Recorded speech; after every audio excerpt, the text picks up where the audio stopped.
Hello, everyone, and welcome to the webcast. My name is Christine Dorsey Davis. I'm the Executive Director of the Ohio chapter of the American Planning Association, and I am your webcast moderator.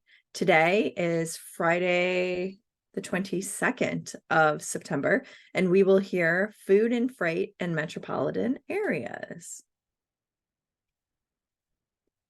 For technical help during today's webcast, you can type your questions in the questions box located there in your tool panel. For content questions, again, just type them in that Q&A box and I'll do my best to answer those. And for your content questions, we will hold off and answer all of those at the end of the presentation during the Q&A. If your question's for a particular panelist, please state that. It just helps me organize everything and get everything ready.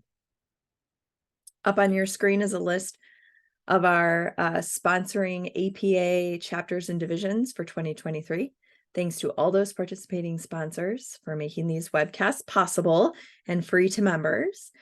Today, we are sponsored by the APA Food Systems Division. So we're glad to have you aboard and here today. This is a fun topic, I think.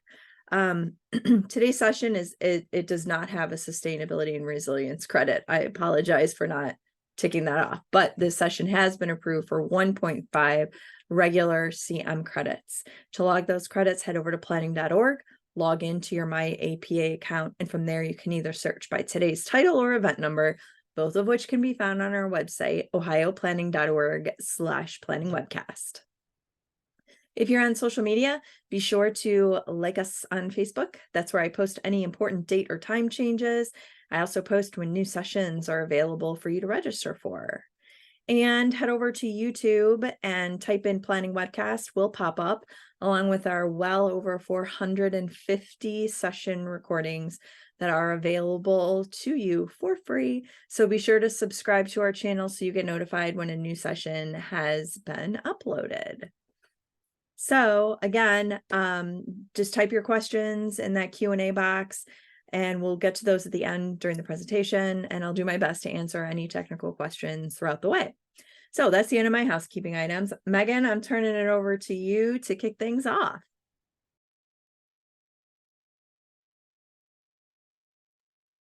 Thanks, Christine. And may I share my screen?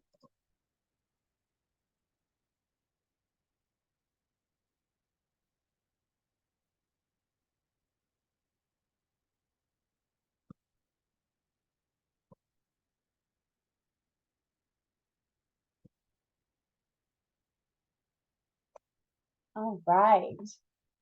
Welcome to the Food and Freight in Metro Areas webinar, sponsored by the American Planning Association's Food Systems Division, a division that was created to help planners build stronger, more just, equitable, and self-reliant local and regional food systems. Our efforts, like this webinar and our other division activities, strive to be a platform to help integrate principles of food systems planning into other areas of planning. When you hear the phrase food systems planning, your mind may conjure an image of an idyllic farm preserved by a group of motivated planners, municipalities, and land trusts. Or maybe your brain produces an image of children eating fresh fruits and vegetables that were easily and affordably procured. The visual that you may not have thought of, that is critical to achieving the goals of creating market opportunities for regional producers and improving the food environments of all communities, is a truck. Lots and lots and lots of trucks and other shipping related infrastructure like warehouses, trains, ships, refrigerators, and ports. These critical pieces of a food supply chain often go unnoticed until an issue or incident draws our attention to this critical network that can simultaneously improve market opportunities for agricultural producers and improve healthy food access for eaters. The goal of this webcast is to start a greater exploration about the topic of food and freight to better understand the role freight plays within metro areas and its impact on the food system. To start this conversation, our presenters will describe, through their experiences researching and planning for freight movements, the interdependent relationship between freight movements and land use in metropolitan areas with a focus on food supply chains. In my own work, the importance of understanding freight movements emerged while working on a healthy corner store project. What better way to improve healthy food access for eaters than to increase the amount of fresh, culturally appropriate foods into small retail stores directly in underserved communities? Easy, right? Here's the tricky part. If you work through traditional and the most efficient and cost-effective channels for purchasing food, you enter into a system that is based off of this scale and environment, which is often, not always, incompatible between the dense environment that a store looking to increase their healthy food options may be located. In this scenario, where will this truck park? How will the driver remove the products from a tall truck without the convenience of a loading dock that is designed to meet the height of the truck? What is the impact on the livability of this neighborhood if there's increased truck traffic? Many times, the solution to this incompatibility between food environments and supply chains is for the individual store owner to act as their own distributor, driving to a produce wholesaler or terminal market and back to their store each day. This action not only has an impact on the store owner's bottom line, but also impacts the overall congestion of an area. This presented scenario is offered to represent just one pinch point and rationale for the benefits of understanding the relationship between freight systems and land use and the implications this relationship can have on the food system. Our two esteemed presenters will further explain how freight systems are analyzed and planned for, as well as their impact on land use. Dr. Jose Holguin-Veras is the William H. Hart Professor and Director of the Center for Infrastructure, Transportation, and the Environment at Rensselaer Polytechnic Institute. Kristen Scudder is the Freight Program Manager at the Delaware Valley Regional Planning Commission. The presentations today are designed to explain the role of freight in both our daily lives and our built environment. I hope this can also lead to an expanded conversation among food systems planners and any planners interested in food about how efficiencies of freight systems can be leveraged in creating more equitable and resilient food environments. If you are interested in continuing to explore food systems planning in any capacity, please consider joining our division or attending our upcoming quarterly membership meeting on October 26, 2023 at 6 p.m. Feel free to email me directly with any questions you have about the division or this presentation. Now, speaking of questions, Christine, we have a few poll questions to help us get thinking about freight. Perfect. All right, folks. I'm going to go ahead and launch our first polling question. And I'm not going to lie, I was told these were tricky. What is the first question here is what is the per capita rate of deliveries to commercial establishments? So deliveries per person in a day. So you'll see a pop-up on your screen there. If you're on a mobile device, depending on the settings of your mobile device, you may or may not have access to this pop-up question. Oh boy, look at these numbers come in.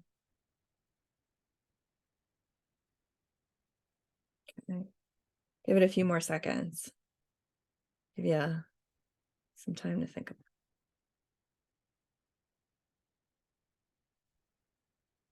it. This is interesting. Okay, I'm going to go ahead and end the poll and share the results. So it looks like the largest groups is saying 2.0. Do we want to, are we giving, I forgot what we said already. Are we giving away the answer now? Well, I could. Well, this is Jose Holguin-Veras. The right answer is 0.1. In essence, for every 10 people, one delivery is made in a typical day. Okay. Next one. All right. What is the per capita rate of internet deliveries? So parcels per person in a day associated to deliveries to households. Give everyone a moment here. I told you these were going to be tricky.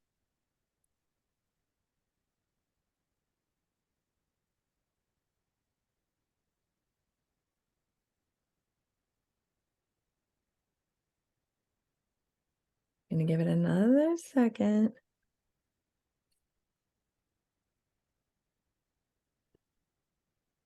Okay. Here we go. So the largest grouping says 0.50, and the magic number is 0.25. so not too bad. Okay. All right, next one. There's 6 of these, just so you know. They're not all like this, I promise. Which one produces more freight trips? Commercial establishments or households?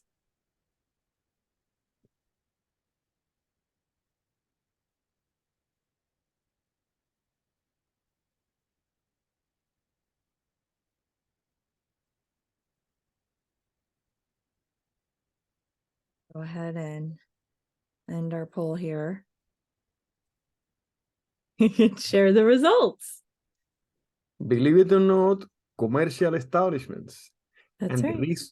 the reason is that when making internet deliveries, the carriers, that is only a few, have a better ability to consolidate multiple deliveries in a single vehicle trip.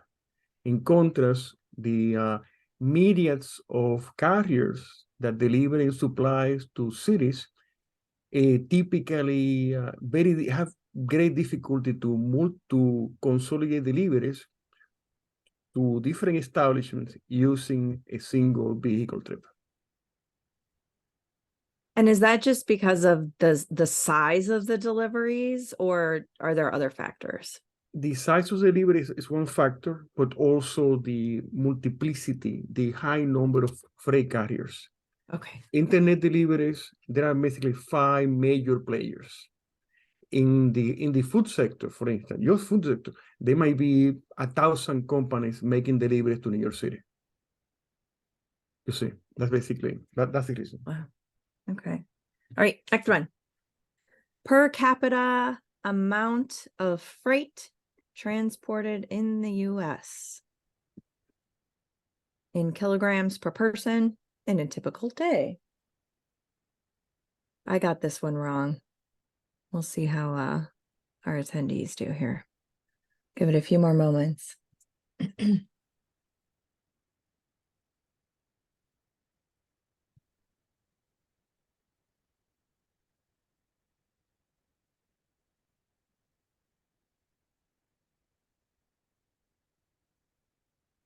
Okay. Close it. And show the results. Again, what is the per capita amount of freight transported in the US? Believe it or not, 125 kilograms per person per day. That is an outstanding number. Okay. Per capita amount of freight transported in New York City.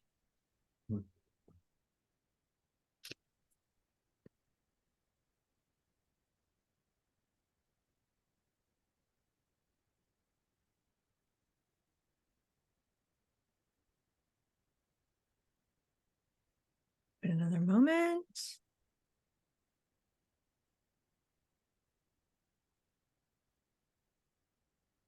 All right, I'm going to go ahead and share results. Okay, per capita amount of freight transported in New York City.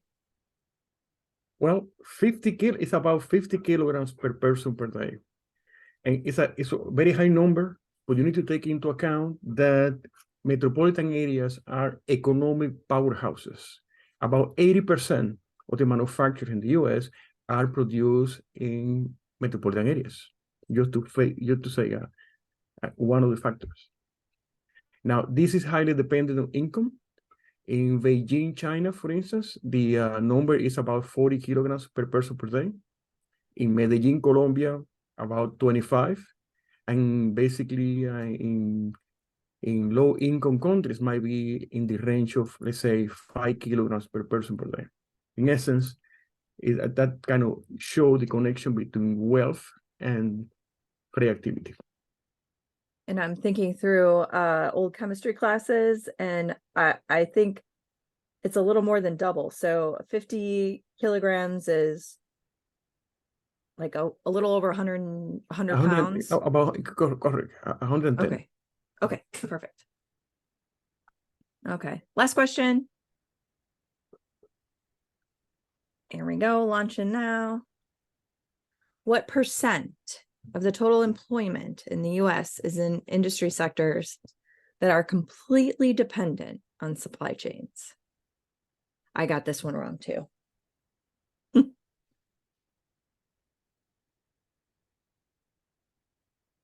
Here's a hint. It was less than I thought. That's your hint, everybody. I can tell people are changing answers. Okay, I'll give it another moment. Okay. Okay, percent of total employment in industry sectors completely dependent on supply chains. The answer is about 45%. 45%. If we split the economy into freight-intensive sectors and service-intensive sectors, the group of freight-intensive sectors is about 45, exactly 43%. And I'll show you that in a slide in a moment. Okay, that's the end of our polling questions. So tell us what you know. Okay. Let me share my screen.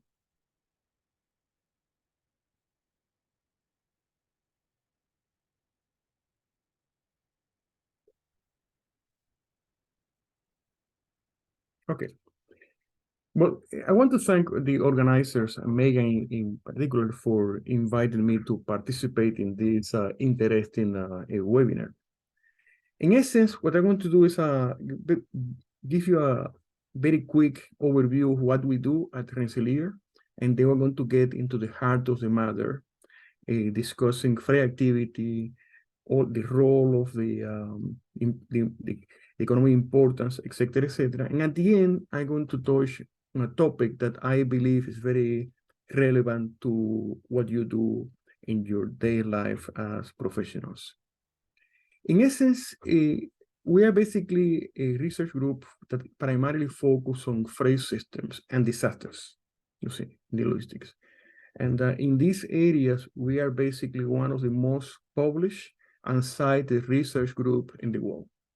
And we have done, we do a research project in the complete domain of on the way from implementation all the way to basic research. And we are funded by multiple organizations, some of them international, the National Science Foundation, DOTs, etc., etc. And the ability, and because all we do is span the whole range of from implementation to theory, that enables us to have a very good connection between the research that we do to reality. One of the things that we have been doing for the last several years is we have been leading a number of NCHRP reports in which we try to basically not only to produce practical advice to people like you, but also try to enhance the thinking behind them. Here, of great relevance to this group is this report that we produce on planning freight efficient land uses, and as indicated by the text box here, I believe that this might be your friend, because we have some of the materials, the bulk of the materials in my presentation comes from this report. Now, let's talk about free activity. Free activity is the term that we coin to, in essence, define all the manifestations of the production and consumption and transportation of supplies. We have, as indicated here, we have defined the concept of free attraction, free production, because in essence, this problem is multidimensional. We have amount of cargoes, deliveries, orders, shipments, and then at the end, freight trips. That is the physical manifestation that we typically notice.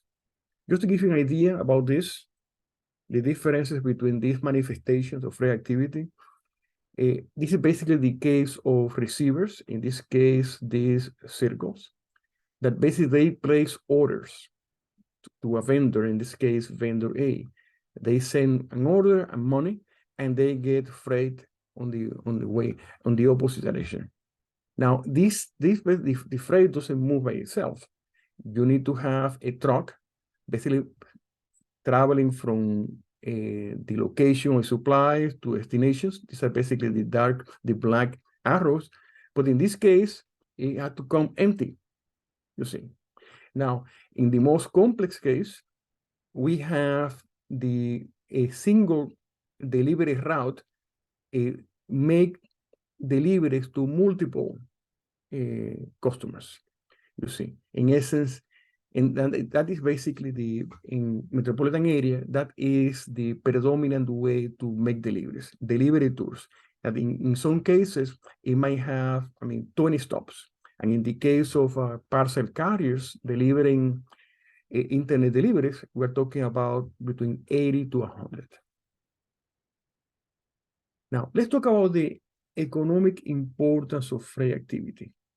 In essence, as we alluded as we mentioned in the questions, in essence, we're talking about close to 5% of the employment is in what we call freight intensive sectors that are defined as those sectors of the economy in which the supply chain activities are basically indispensable, as opposed to service intensive sectors that also the core of what they do is on the service side. But the reality is that both sectors require supplies.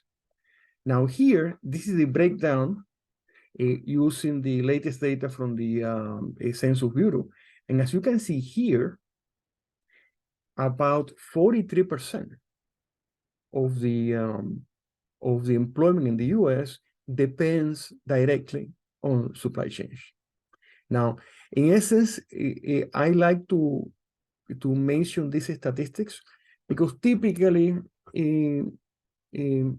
sometimes people refer to this number of 5% in employment as an indication of the importance of the activity. But in essence, that basically let's say, underestimate the true value to the economy. And that's why basically I prefer to use these metrics to explain to politicians, decision makers, and the like, the importance of free activity. Now, another way to look at this is to take a look at this statistic that we put together. What we have here is free generation per capita in kilograms per person per day. And here what we have is GDP per capita. And as you can see here, there are basically 3 different domains.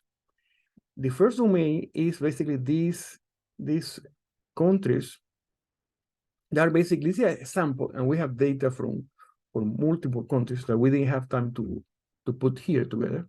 But in essence, what you see here, this is the bulk of the cases in which there is a coupling between economic wealth and the production and consumption of goods.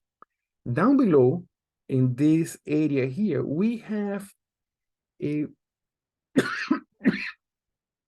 cases of countries that have emphasized service economies. This is basically the case of Sweden. and that enabled them to basically lower the production of manufactured goods, for instance. Now, that doesn't mean that these countries do not consume supplies. As you can see here, I mean, they import a lot of stuff, but the manufacturing or the extraction is being done elsewhere.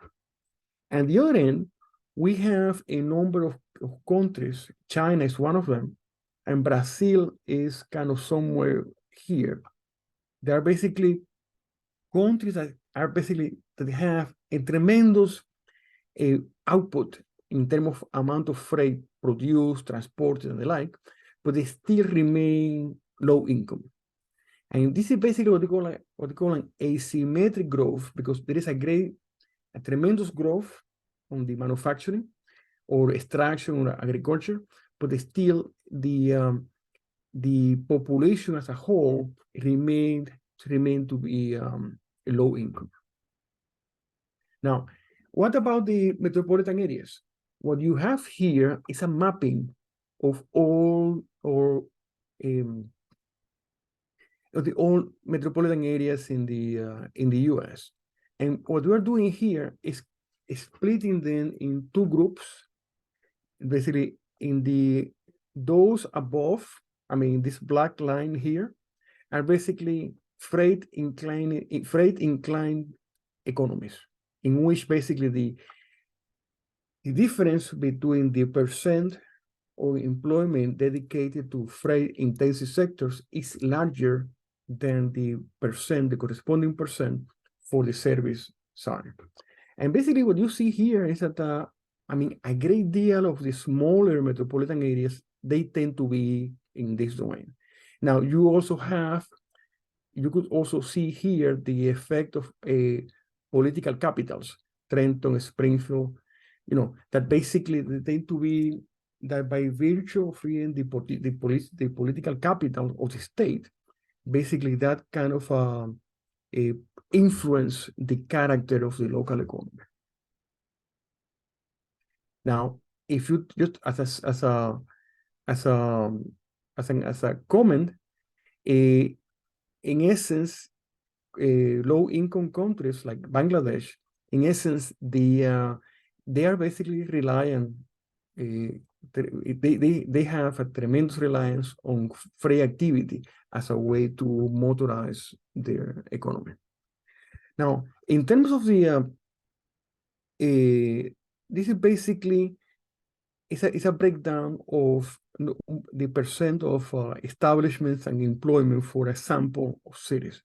What you see here is that retail, accommodation and food are basically the tremendous portion of the total. And that has tremendous implications in terms of freight trips, because it happens that these two are basically some of the sectors that produce on a per capita basis the largest number of freight trips. Now, what should be the goal of transportation policy in relation to freight?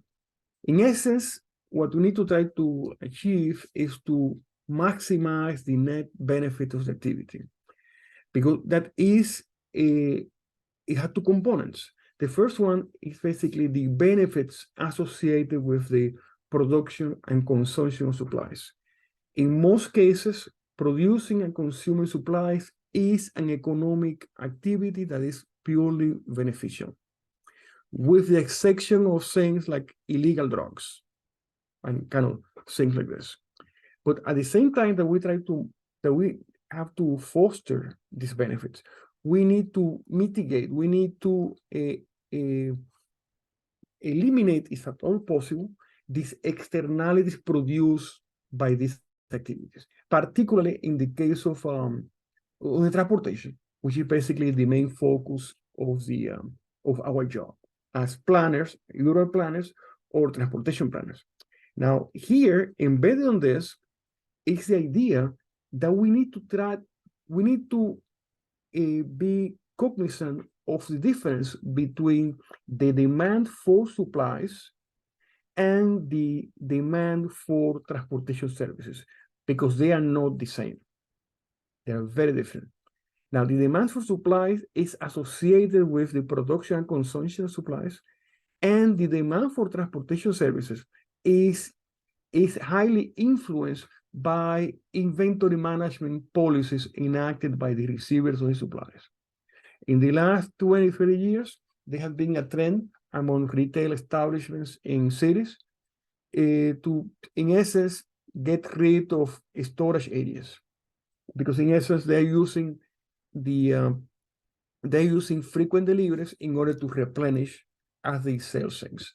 And Kristen has some outstanding examples about this in the food system. In essence, we should not impede the growth of the demand for supplies, but we need to try to control the demand for transportation services. That is the key insight here. Now, what I'm going to do now is to give you a quick overview of the estimate that we have produced of freight activity in metropolitan areas. For the last, 15 years or so, we have been collecting data about freight trip generation patterns. And we put together these two reports on the subject with funding from NCHRP. And we have also done the same for internet deliveries. In essence, this is basically an article published by the New York Times with the estimate that we produce about deliveries to households that are creating a tremendous mess. Now, you could see here the ability of parcel carriers to consolidate deliveries. You see, they might be close to 40 boxes. That maybe in one trip, they might be delivering to maybe 20 different households. And this is basically one of the reasons why the deliveries to commercial establishments is still the first source of freight trips in cities.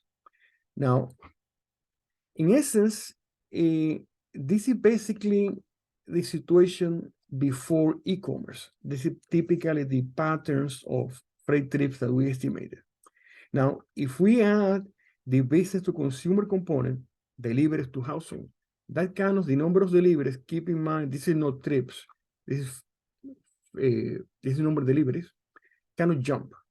And now with the COVID pandemic, basically it increased even more. This is basically the challenge that we're facing now. And now with the advent of the so-called on-demand economy, these things is going to get worse.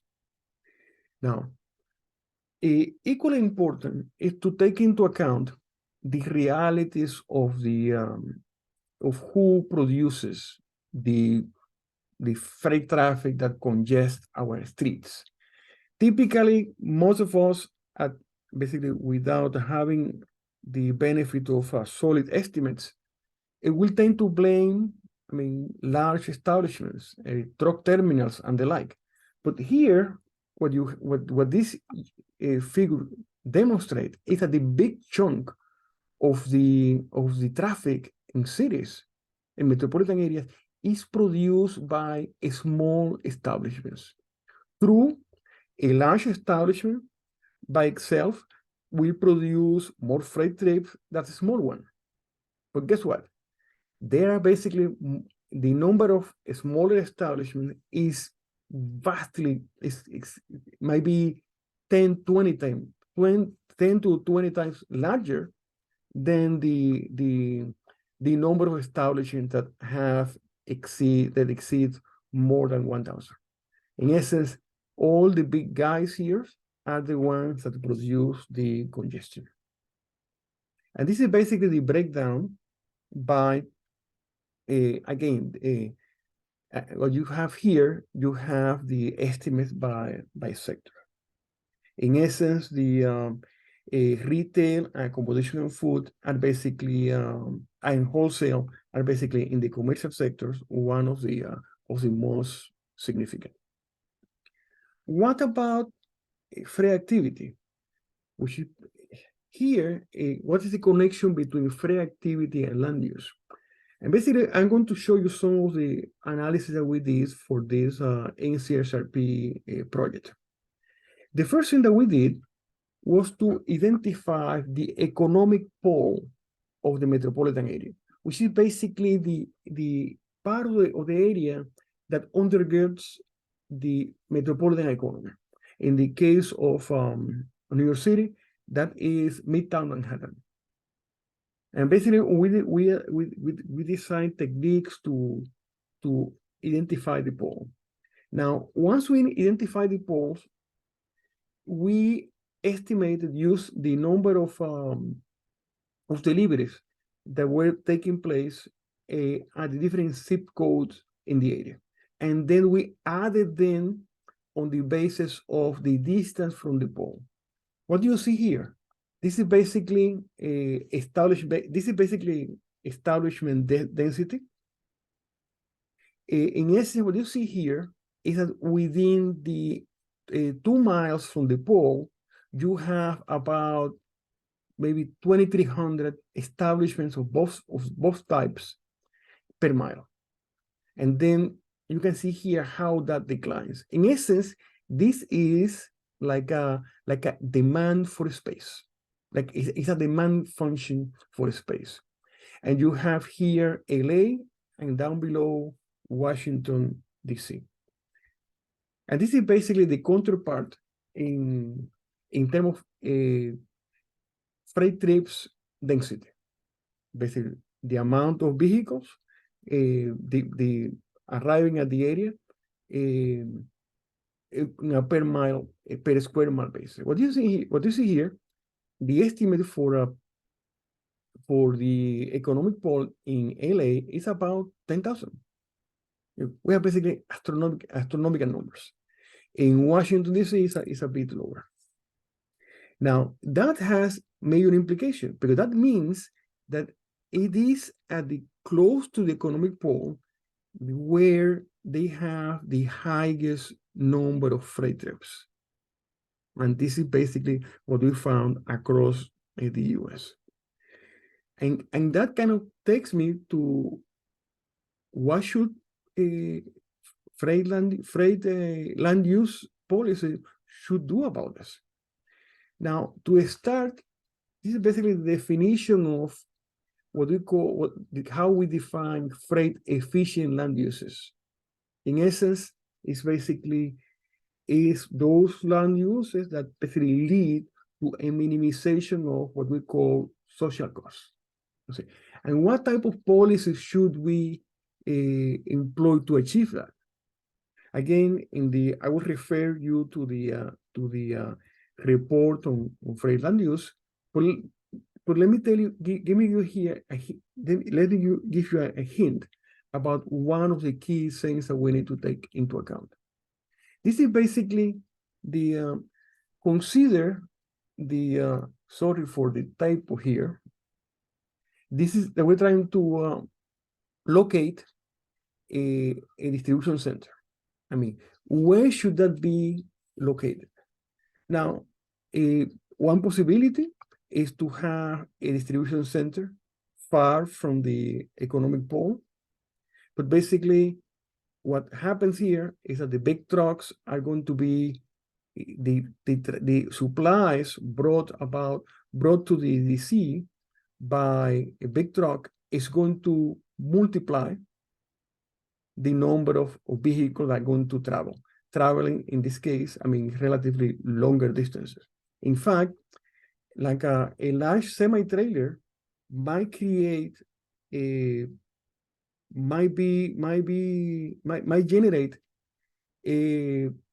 the traffic for maybe 10 to 20 small trucks and delivery vans. You see, now here, if we take a look, we have two choices. If we locate far away this DC, the amount of vehicle in miles travel is going to be substantially higher than if we basically locate the DC near to the pole. And this is basically what we try to do. This is basically one of the things that we need to recommend as part of the land use project. Now, in essence, what we need to try we should try to seamlessly integrate freight activity into the fabric of cities. Typically, this is what has been recommended. This is the famous urban to rural transect that basically assume that all freight activity could be housed in what they call special districts. But that doesn't take into account that freight activity takes place everywhere. And as you saw in the estimate of freight trips that I showed, the bulk of that is at the heart of the cities. In essence, we do not need segregation. What we need is seamless integration of freight activity. And this is basically the model that we are basically suggesting. And with that, I want to thank you for your attention, and I will be glad to take your questions. Thanks.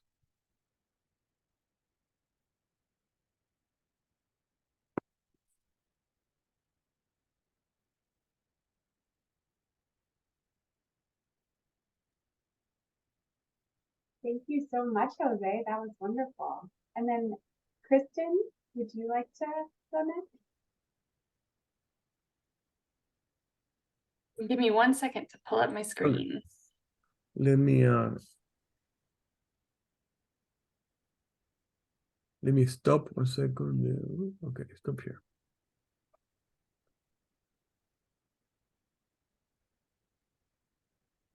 Right. All right, well, good afternoon, everyone. And I want to thank APA Ohio for having both Jose and I here today to speak with you all.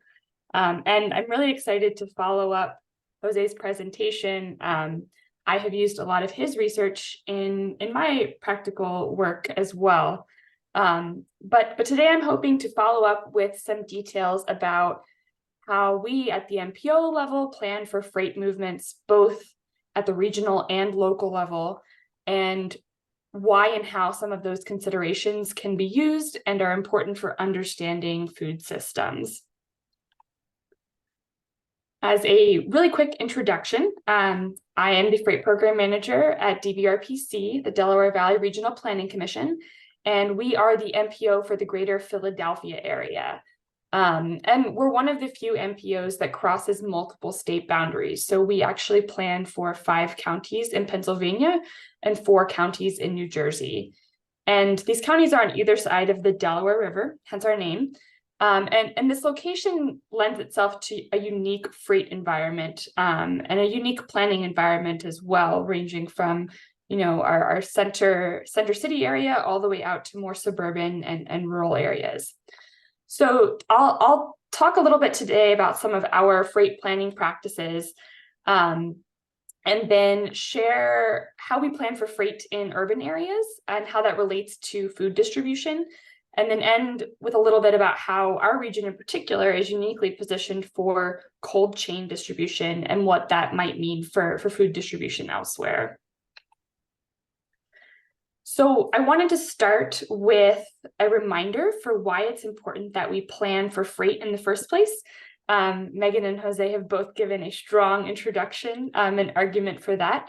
But when we fail to incorporate freight considerations into other areas of planning and keep it in a silo, it not only impacts the performance of our transportation network and the efficiency of trucks on our roads, but it can also have substantial safety and quality of life impacts, both for other road users and for the communities that these vehicles serve and run through.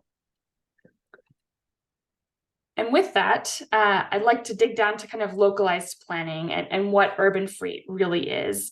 When I use the term urban freight, well, generally, when you hear freight, you probably think about freight trains and ports, much larger, heavier freight movements, large tractor trailers.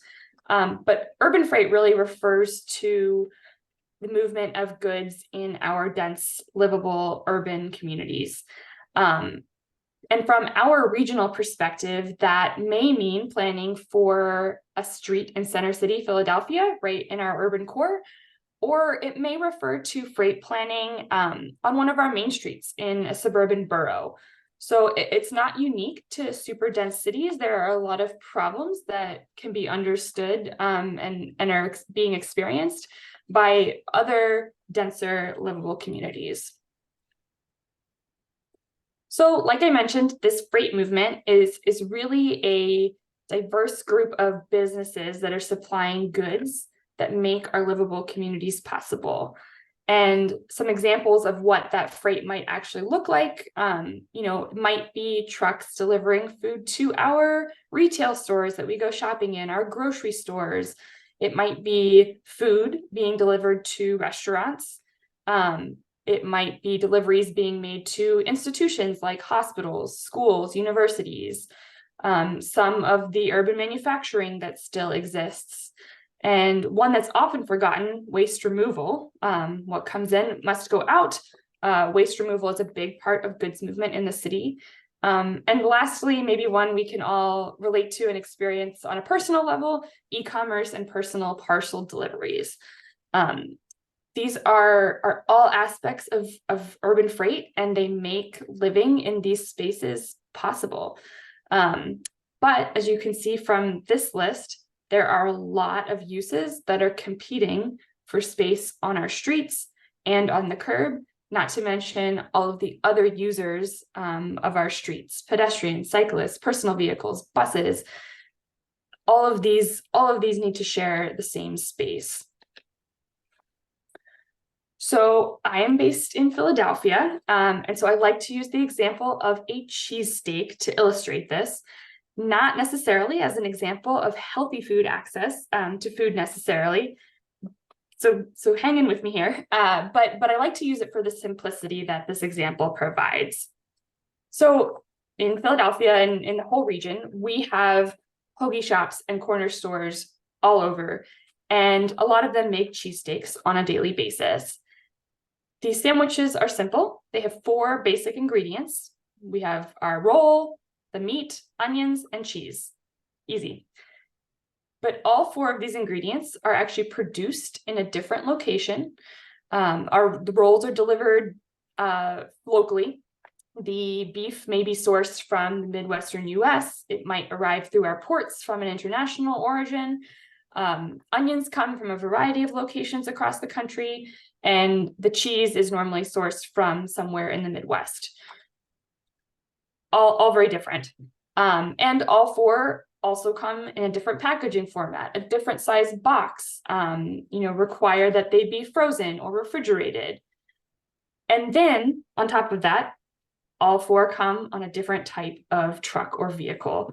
So hoagie rolls are traditionally delivered with a step van, while ribeye steaks, the beef that goes in, is delivered on a refrigerated straight truck. Same with onions. And cheese sauce comes via tractor trailer. They also arrive at all different frequencies. So most of these shops have their rolls delivered fresh every day, if not multiple times a day, to make sure that their bread is fresh and ready to serve to their customers. While beef might be required once a week, same with onions, and the cheese is shelf stable and can actually be delivered every 6 months.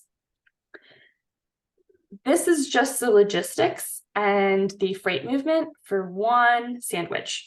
So you can imagine how much more complicated this might get when a store starts to sell multiple sandwiches, 10 sandwiches.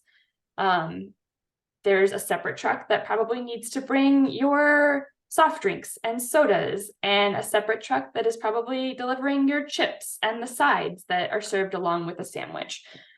A lot of complexities that can go into one corner store. That complexity only gets larger when we talk about restaurants and grocery stores. And in order for these businesses to function, they really rely on the fact that they can stock their shelves with the food that people want and the food that they need in order to serve customers. And it can be a challenge to coordinate these deliveries. Not only do they need to make sure someone is there to receive them, but when you get a large delivery, especially in a smaller urban space, that truck needs access to the curb in order to stop and unload. And you also want to make sure as a store that you don't end up with a pile of boxes like this at the same time that you're trying to serve a lunch hour rush. So this just goes to show how important it is that we consider as planners the impact that freight has on the livability of our communities, the ability to go get a sandwich, the ability to go to a coffee shop. All of this plays into that access. I talked a little bit about the different kinds of trucks, so I just wanted to show a visual here. Part of the challenge is that even though we might desire that, we only have smaller trucks and smaller vans delivering in cities, the reality is there's a really wide range of the vehicles that are making these trips, ranging from delivery vans all the way up to tractor trailers. And a lot of that depends on where in the supply chain a particular destination is, or how many other trips a vehicle is making. And I think Jose alluded to that a little bit earlier in his presentation as well. Overall, we're seeing in Philadelphia and in our region, but also across the US, a general growth in urban deliveries. And that can be attributed to population growth and employment shifts, as well as new construction. E-commerce has had a huge impact, and we've seen a lot of growth in that sector that was only exacerbated or accelerated by COVID-19. And on top of the increasing demand for goods, we also have this increasing frequency that is driving more trips. So what used to be an acceptable 7-day delivery, we now expect in 2 days. And there are certain goods that we expect to be delivered in 2 hours. Or in the example of this ad on the bus, people are advertising that you can get your beer delivered in a 30-minute window. And what that means is there's less consolidation of trips and more single trips being made in order to actually meet these delivery window times. But the reality is that there's not enough space in many cities for all these deliveries to actually have access to the curb at a given time. So this is a challenge that we've seen in Philadelphia, and our Center City District actually did a study in 2019 showing the distribution of curb space by hour. And the yellow bar here are actually the percentage of curb space that is dedicated to loading. And you'll see that the greatest amount of curb space at any given time that's dedicated to loading is only 8%. And that's really only for 2 hours of the day, 8 a.m. and 9 a.m., those 2 time slots. So despite this high demand for curb access to load and unload these goods that serve our businesses and bring parcels to our homes and to work, we really haven't dedicated as much space to it as we have to parking and other uses of the road. So some of the considerations that need to be made as there are all of these demands on the curb and on the road in urban areas. As planners, we need to consider, an understanding of the timing of deliveries. Our businesses getting deliveries because they need their hot rolls delivered fresh to serve to customers. Are restaurants only available to receive deliveries when they have staff that are there? Restaurants and bars don't want their deliveries coming during their peak hours. So these are all considerations that need to be understood when we're managing the curb space. In addition to that, there are some vehicles that absolutely need access to the curb. An example would be waste trucks. Garbage trucks aren't going to park 3 blocks away and wheel a heavy trash can over to put that in their vehicle. So there are some uses that absolutely require kind of that close access. Another consideration, like I mentioned earlier, are just the type of trucks, and understanding that the size of vehicles really depends on supply chains, and those vehicle sizes might look different on a main street in the suburbs than they do in the center city, the center of a main city. And then lastly, as planners, we need to consider where we actually want trucks. What are the routes that we want to encourage them to travel on? And what are the routes that we don't? And how can we guide vehicles onto these routes that we want, to the extent that we have that ability?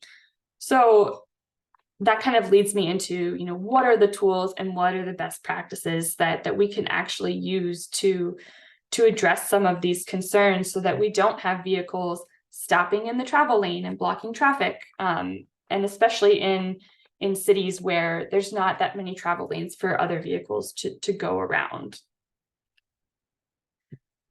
So some of the best practices that we see in cities across the US include general curb management, like I've been discussing, and providing that on-street loading so there's freight access at the curb. And then where it's possible, considering providing additional off-street loading, whether that be a loading garage or a loading dock.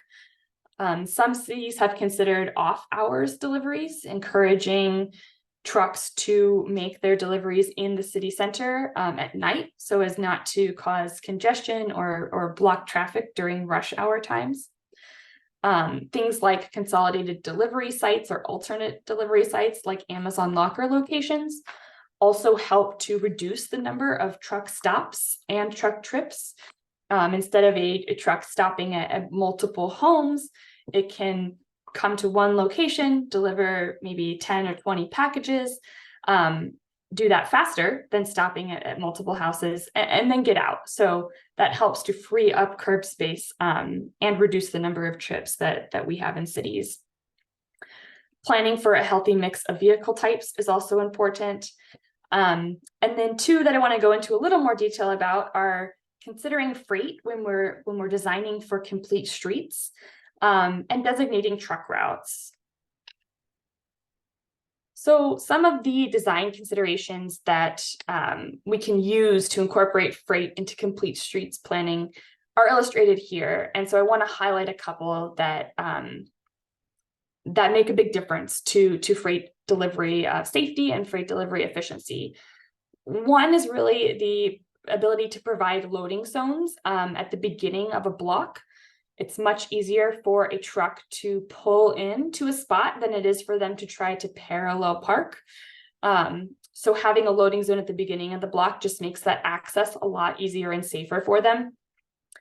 Also providing a buffer zone between any bike lanes or parking and the loading zone itself. And often we forget that the drivers of these vehicles, once they leave the vehicle to unload, they're actually a pedestrian on the street. So providing these buffer zones and the proper loading zone length allows them to have that safety and that space to do their job and to load and unload safely.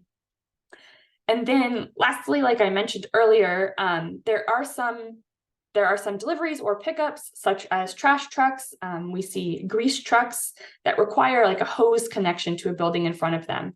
And so it might be important for us to plan for mid-block loading zones that provide a ramp for drivers to easily load and unload heavy equipment using a dolly, and have that access not just at the end of a block, but in the middle of a street block.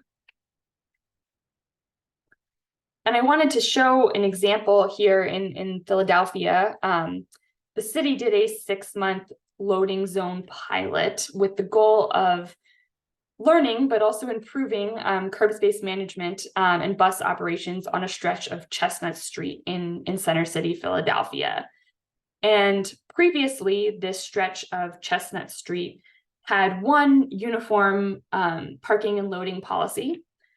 And that included the entire block from 6 a.m. to 10 a.m. Loading was permitted in 20-minute time slots. And then for the rest of the day, there was a 2-hour parking limit on the entire stretch of the block. And overnight, there was no regulation of the curb space. And with this loading pilot, the city put in 80-foot loading zones at the beginning of each block that were available all day to accommodate deliveries at any time of day, serving the businesses on this commercial corridor. And the rest of the space was allocated between motorcycle parking, handicap parking, and 2-hour enforced meter parking. And there was a 6-month study done that included analysis as well as a video analysis of before and after conditions on the road. And from watching some of these videos, in addition to the traffic counts that were done, this pilot proved to show an overall decrease in lane obstruction. So this was previously a corridor where there were a lot of complaints about buses not being able to travel through in a timely manner, and a lot of congestion that was blocking traffic generally, especially during rush hour times. So having this loading zone provided a space for a lot of loading and unloading activity to occur, and decreased some of that obstruction time. We also saw from a lot of the video footage that passenger vehicles actually occupied the loading zone far more than trucks did, which just goes to show that these loading zones, while they absolutely benefit freight and freight movements, may also be in higher and higher demand as we've seen an increase in Uber rides and Lyft rides. These provide a safe space for those vehicles to pull over as well. We also noticed that, like I mentioned earlier, some loading events could not be moved to the end of the block, and they needed to occur right in front of the facility that they were serving, like trash and restaurant grease trucks. And that generally parcel carriers delivering packages did not represent a majority of the lane blocking events on the road. So the activity that had been occurring in off-hours deliveries that were using the curb space, even if it wasn't designated for loading, now became legal with this pilot. And it's actually something that the city has continued on even after the pilot ended. So just to kind of wrap up some of these strategies, I wanted to close out with maybe going back to my original point that we can't plan for our transportation network if we're not considering freight, because freight is a big part of the vehicles on our road, as well as what we rely on to build and create the communities that we have. We plan for bike networks, and we have designated bike networks and designated transit networks. Being able to designate a truck network and plan for it is an opportunity for planners to incorporate these considerations into other plans that aren't just a part of freight planning exercises. So I wanted to wrap up today by taking a step back. I've been talking about a lot of urban freight movements in our region, but as the MPO, we plan for regional freight movements, of which we have many substantial networks that are in our region and go beyond our borders as well. But specifically in Philadelphia, we have a really strong cold storage and cold chain network. So I wanted to share a little bit about some of the aspects that make Philadelphia a prime place for this industry to grow, and some of the lessons learned and considerations that we've learned along the way in planning for these facilities. So cold storage refers to the warehousing and transport of goods that require either refrigeration or freezer temperatures, both in their storage and during their transport.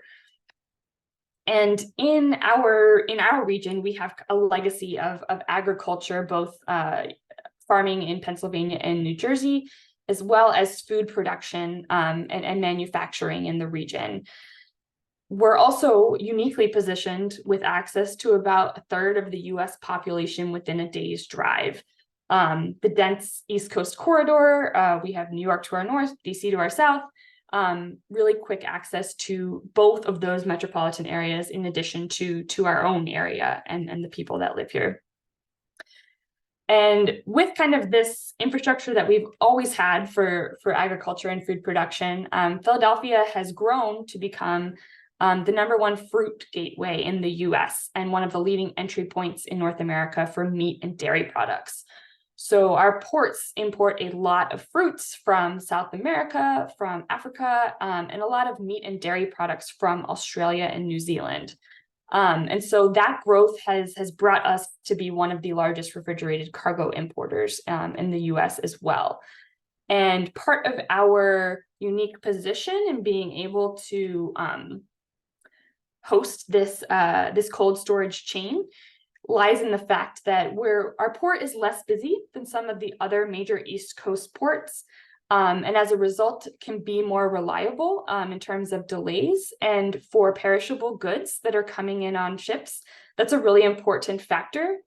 People want to get that product into the port and off onto trucks as fast as possible, so there's not loss in product during the transport time. We also have a wholesale produce market that is fully enclosed, a fully refrigerated market right near the port facilities. But that facility in and of itself is not enough to house all of the cold storage chain right there near the ports. But we do have access to many warehouses, both refrigerated and frozen, throughout the region.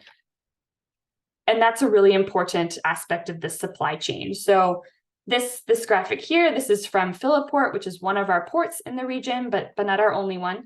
And it shows their access to the top distribution centers that are within 150 miles of the port facilities. And that distance range is key, because that is kind of the average, maybe the maximum distance for a drayage truck trip. And that is really a short haul trip where a driver can start at their origin, go to their destination, and return home all within a single day's trip. So these are not long haul drivers that are spending nights on the road. And having these warehouses and this infrastructure within that distance is a really critical part of getting goods out of the port, into repack facilities, and then on the road to our grocery stores, to distribution centers in other parts of the country. But to Jose's point, and some of the graphics that he was showing earlier, these warehouses, you can clearly see, some of them are pretty far away from our urban core in Philadelphia. And a lot of that is due in part to the cost of land and warehouse development being much cheaper when you move away from the urban core. But these facilities are also serving the populations that are inevitably really close to the ports. So there are opportunities to potentially, I guess, increase this the sustainability of these operations, because we have a lot of trips that go out to these facilities and then come back in through all of the residential and suburban communities that are around our city. So just to kind of wrap up with some of these considerations that really play into supporting this supply chain, it's worth knowing and paying attention to the fact that these are global supply chains. And so something that happens outside of our region, even outside of the country, can impact those. And those supply chains determine where food is available, how it's transported, and even the type of packaging that it comes in. And the perishability of goods may determine where a storage facility needs to be, or a repack location, so that goods don't go bad before they hit shelves at grocery stores, corner stores, or delivery to restaurants. The refrigerated reefer containers that are required to hold these goods, they consume a lot of energy, and that's a consideration to have, one, in terms of energy usage itself, but also in terms of where you're actually able to store them. So you need space where these containers can be hooked up to a power supply that keeps them cold, so that the goods do not go bad. And then lastly, these warehouses, a lot of warehouse development is speculative builds, and communities are not often very fond of that, but cold warehouses, excuse me, are often built with a customer in mind. So in terms of trying to bring these businesses in, it's been a little easier for communities when they understand the neighbor or the business that's going to be in a warehouse that's near them.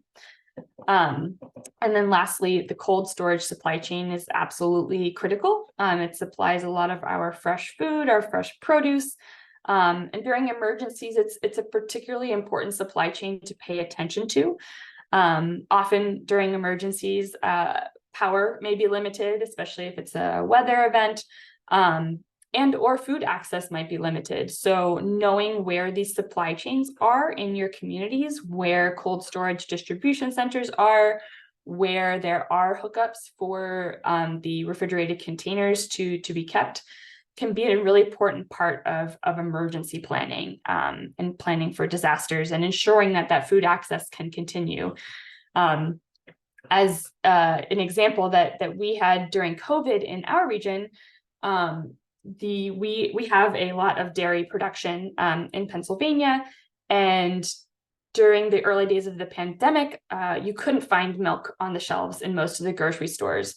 And there was a disconnect that took a little bit of time for the supply chain to figure out. But, we had all of these dairy producers that were producing milk for restaurants and cafeterias and schools. So their packaging was coming in a different size, was going to a different location. The supply chain was just not set up to deliver to a grocery store. And eventually this got figured out, and that milk that was available was able to be repackaged or going forward packaged in the proper containers so that our population and residents could access that in grocery stores. But just a small example about how, the intricacies of these supply chains can really affect people's ability to have access to food. So I will stop there. Open to any questions. Thank you all so much for attending today. And I look forward to any questions or discussion.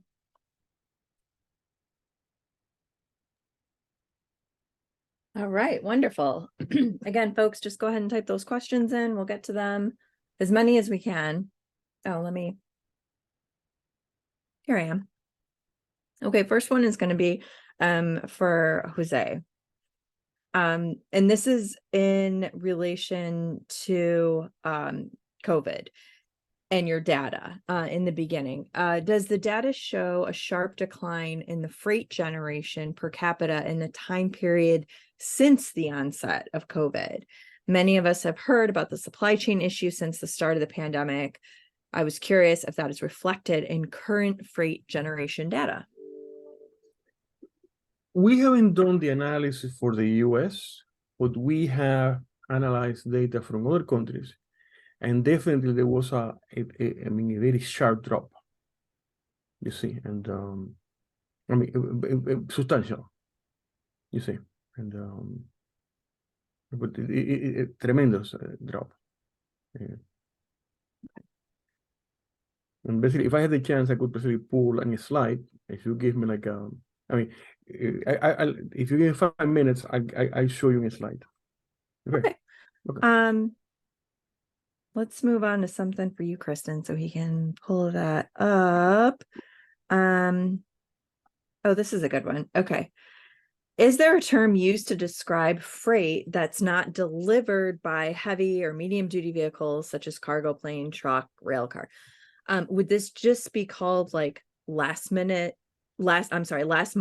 freight modes? What do we call those smaller vehicles or smaller modes of transportation of goods?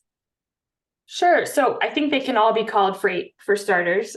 Freight refers to all of these modes. I know we've talked a lot about heavy and medium duty vehicles, but things like cargo bikes, delivery vans, you could call them, last mile freight modes. A lot of these urban deliveries that we're talking about, I would also call those last mile deliveries. Okay. Next one. Good. I can't wait for you to answer this one. How should one minimize the carbon air quality, the environmental impacts of freight on a metropolitan area? So how do we reduce it? And how do we maximize freight positive impact? Land use location, reducing of imported goods, using more local products. Like, what's the silver bullet? Do you have one? I can start with that one. I wish there was one silver bullet, and I would say yes to all of the above. there's a lot of different ways that we can minimize the impacts of freight on our metropolitan areas, on our communities. And I think that a lot of the strategies that I was sharing, some of those efficiencies help to reduce the number of trips, help to reduce the distance of trips, and help to reduce idling. So one thing that we're looking at right now as an agency, and I think others are as well, is this idea that if planning for designated freight routes allows us to improve some of those efficiencies and reduce that idling, as does having the proper truck parking and truck staging facilities. And then I think we're also looking to the future at what technologies are coming, what alternative fuels might be available that can help to reduce specifically some of the carbon and air quality concerns coming out of freight industries and vehicles. Jose, I can pass that on to you. Oh, go ahead. Yeah, if you have thoughts. Yes, I think I like to, my suggestion is to try to tackle the root problems. In addition to the things that Kristen mentioned, we need to get into demand management. For instance, off-hour deliveries reduce the amount of emissions per mile drops, in the case of New York City, 65%. That this is measured directly from the truck. In Sao Paulo, 55%. In essence, induce changes on the demand. In essence, it works. Off-hour deliveries in New York, the New York City Council approved $6 million to expand the program because it works and also is welcomed by the by the private sector. In addition to that, you could also foster staggered deliveries. The Port of New York and New Jersey, for instance, the port hours, 6 a.m., 6 p.m. And that happens in all ports in the country. Why don't we stagger deliveries? Why don't you shift the hours a bit?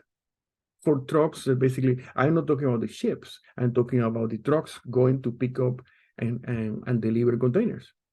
Why don't we start earlier or later?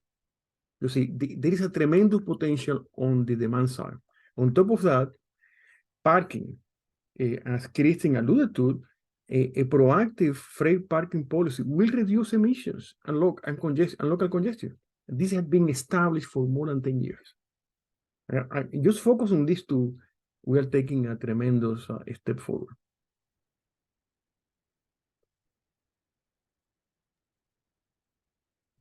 Okay, thank you. Would the need to have food production closer to the pole of a metro area necessitate the need for both urban agriculture? And then it says cities generally have vacant land for urban ag, while some cities have some vacant land that competes for high-end housing in the urban core, and some needs for producing ag growing occurs on farms in the immediate rural areas just outside the city limits. In this example, such as a community farm in rural Ann Arbor, which is just 1 mile north of the city. It may be rare, but if there is not much vacant land in the city, is there a need to preserve farmland, just like the Ann Arbor Township City of Ann Arbor example, in order to get local food into the market quickly? So is this Ann Arbor example, these communities produce farms are permanently preserved by the city's Greenbelt program? That's interesting too.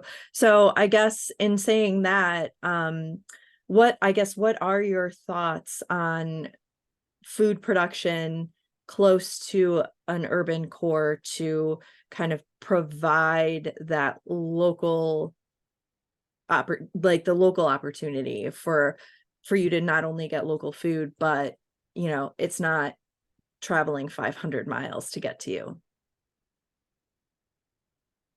Well, I would say shortening the physical separation between the stages or supply chains is always a good thing. Now, the issue is that the agriculture, I mean, the amount of agricultural products delivered to cities are tremendous. Basically, they require basically mass production. But in general terms, I think the shortening, every little bit helps. Okay. Now, if we have a land that could be used for free activities, probably in terms of payoff, having a program for urban distribution centers that allow big trucks to deliver in the night hours and then in the day hours doing the local deliveries with sustainable modes might be more effective use of the land, particularly if that is close to the core of the city. That would be my guess. So I would venture to guess that the majority of the planners on the line today are not working in large urban cores or large metropolitan areas. I'm sure there's a lot of suburbs, a lot of exurbs, things like that. So how do they play? Like, how do those communities play into this conversation of freight and trying to minimize trips and increase the sustainability of things, knowing that, you know, it's hard to get a cargo bike going in the suburb to deliver things, you know? So what do our non-urban communities, what role do they play?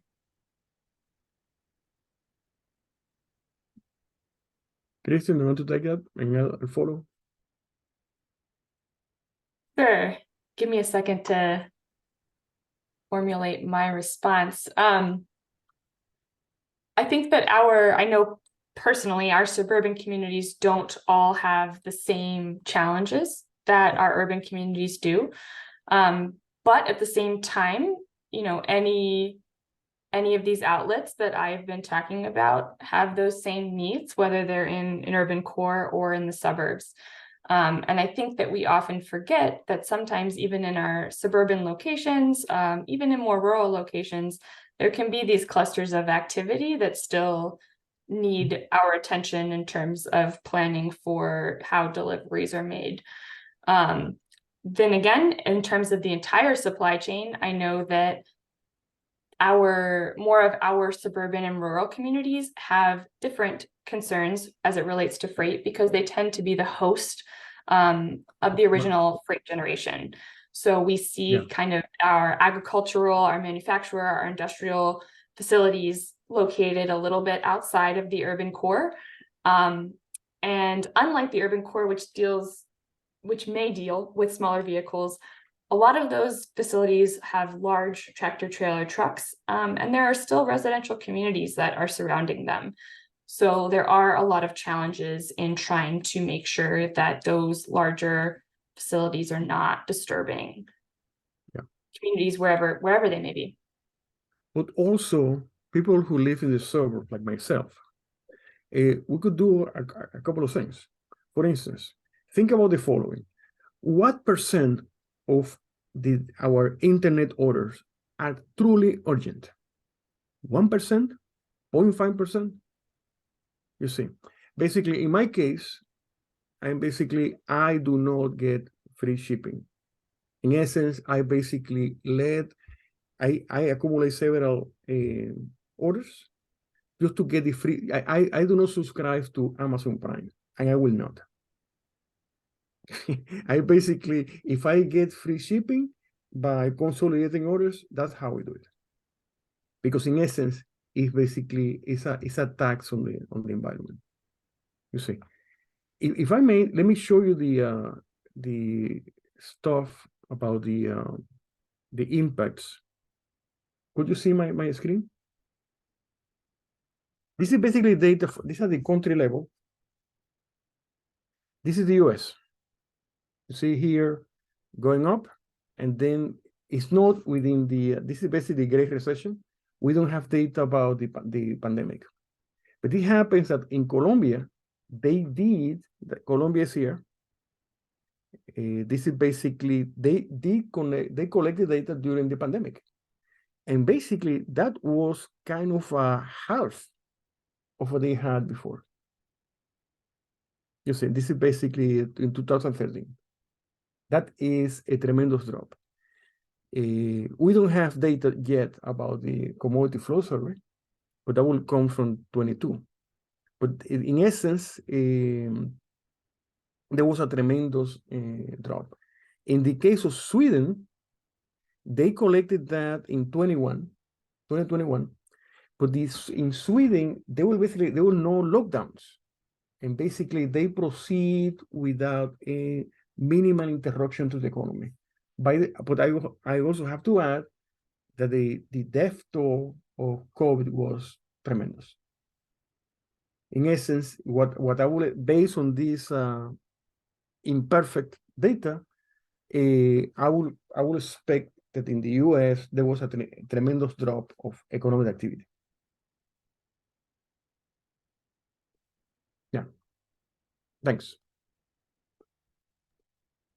Quickly with the few moments left, there's a lot of really great questions coming through, but I guess one of them is, you know, through the pandemic, especially now I'm just talking in the US here, we really relied on things like takeout, things like online ordering, so that everything's contactless. And well, it didn't take long for us to get used to it. And now it's a thing. You know, I go on Amazon, I'm not gonna lie, I have Prime. And there are some items where it says you get free delivery if you order in the next 20 minutes, you'll get it today. And as Americans, we're like, well, yeah, sure, instantly, being gratified. Do you all see in the future this kind of like instantly gratified, right at your door, buy everything online? Do you see that leveling off at some point, or do you think it's just gonna keep going and going, where we've really need to start thinking yesterday about our freight options and where we go? Well, I think that the climate change is going to force a reckoning on what we do things.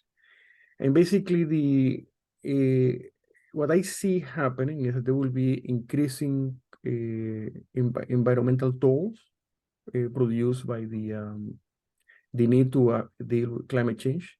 And I believe that the new generations have different attitude towards that.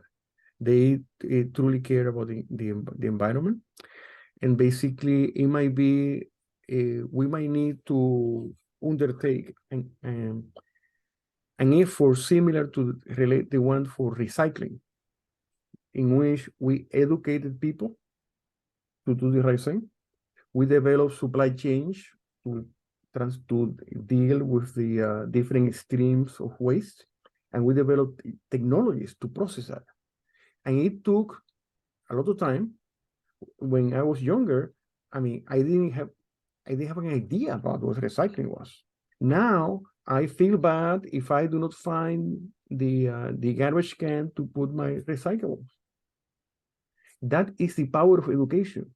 Education changed the behavior of the consumer. In the freight system, we need to do something similar, in my view. I agree with everything Jose said, and I feel like to this point, we've not seen that slowdown, or at least we've not seen a pivoting point to the e-commerce growth. But I think some of the things he mentioned are going to lead us to have to reckon with that continual growth. And I think we might be starting to see some of that. We're already starting to see, returns costing money, whereas they used to be free. And some of the real costs of this supply chain are starting to be passed on. And I think people are changing their decisions based on that. And also there has been, all these super fast delivery services, they went belly up during the pandemic. And basically there is a tremendous pressure, market pressure, to reduce the cost of deliveries. You see, basically there will be a bit of an adjustment, but we need to change behavior. Okay, we gotta go. Thank you all for joining us today. As a reminder, we are recording the session. We'll post it up onto our YouTube channel. Don't forget to log those CM credits if you need them. And thank you to the Food Systems Division for joining us today, and for Jose and Kristen. Hey, Megan, thank you. This was a really great conversation. And I love this intersection of food and freight. Like it's just not something that we talk about all the time. And it's great to have two wonderful experts on the line with us. So thank you both. And thank you, Megan. And everyone, have a great weekend, and we'll talk next time. You too. Thanks for having us.